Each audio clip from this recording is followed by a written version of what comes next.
Welcome to the Potter Electric video on detector status reports.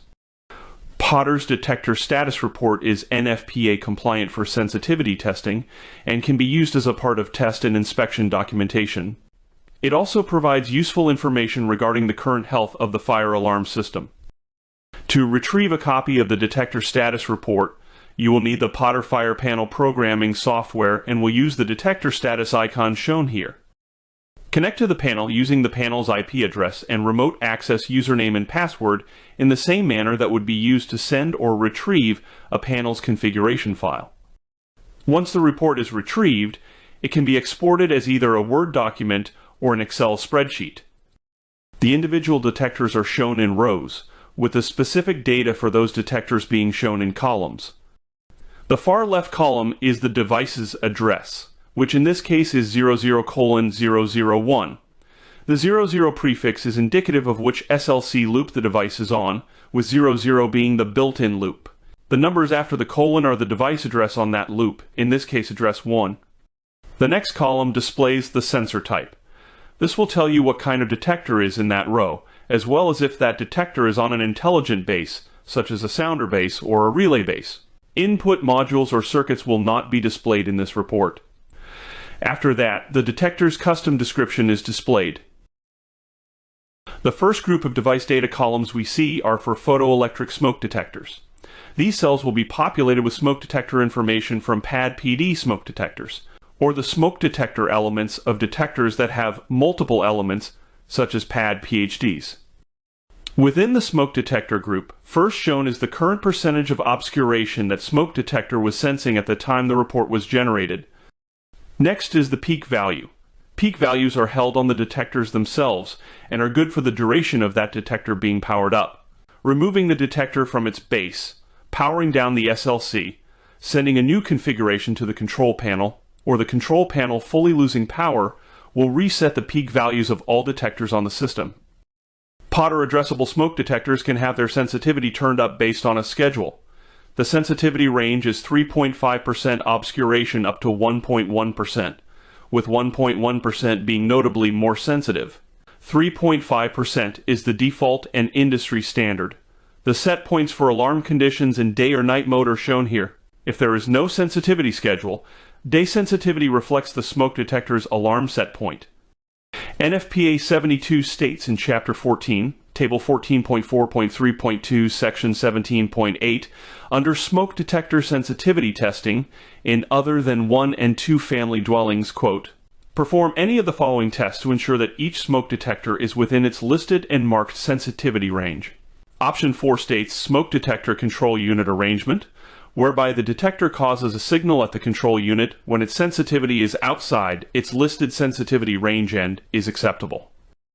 The photo drift cell shows the current level of drift for the smoke detector. Potter addressable smoke detectors can compensate for dirt or dust, while the performance is not altered. The drift limit is shown in the next column. That compensation cannot exceed up to 50% of their alarm set point without enunciating a dirty detector trouble. The photo drift alert cell clearly states if the detector is currently in a dirty detector state, while the NFPA compliance cell shows if the detector passes the overall sensitivity test. The next group of device data columns we see are for heat detectors. These cells will be populated with heat detector information from PAD HD heat detectors or the heat detector elements of multi-element detectors. The first column in this group shows the temperature at the time the detector status report was generated. Next is the highest temperature this heat detector has recorded during its current power cycle. The next column shows the high temperature alarm set point for this detector. Potter heat detectors can not only track upwardly mobile temperatures to generate alarm or supervisory conditions, they can also track dropping temperatures for trouble or supervisory signaling.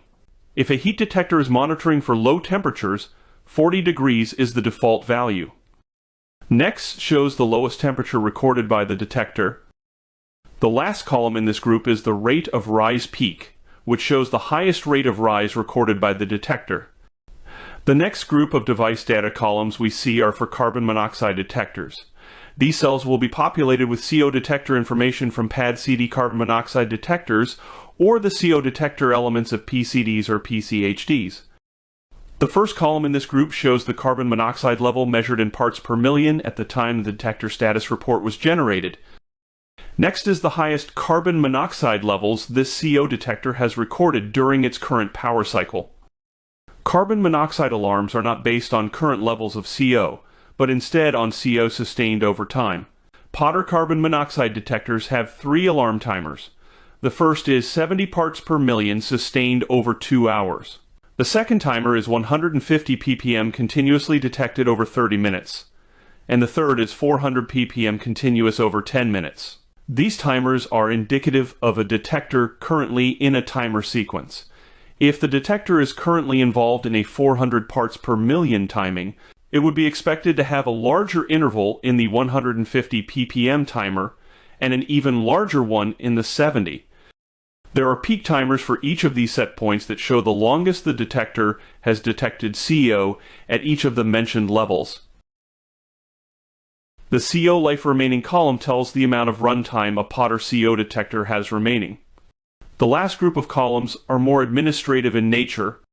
Sensor runtime shows the total time the detector in question has been powered up. The runtime is based on power up time, so if the detector is powered down, that downtime does not detract from the total life remaining. CO detectors are the only Potter detectors that reflect life remaining. The next column shows what protocol the detectors are using. Next to that is which SLC loop the detector resides on. Finally, PAD 300 detectors have a digital date code embedded on the detector, as do the sounder and relay bases. For additional questions about the Potter product, please contact technical support at the phone number or email address shown on the screen. And as always, don't forget to follow us on social media.